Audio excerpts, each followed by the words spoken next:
leadership of Chairman Bilawal Bhutto Sarkar.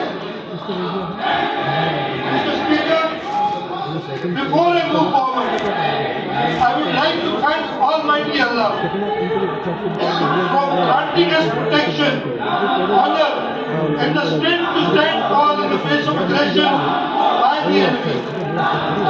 In recent days, our beloved Pakistan was tested.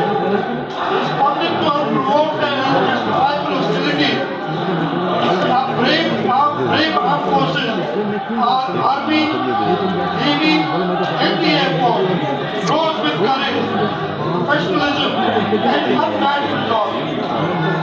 In a matter of hours, they transformed aggression into deterrence, fear into resilience, and threats into a renewed national unity. Salute you. Pakistan salutes you. You have not only safeguarded our borders, but lifted the hearts of 240 million Pakistanis. Let me also express deep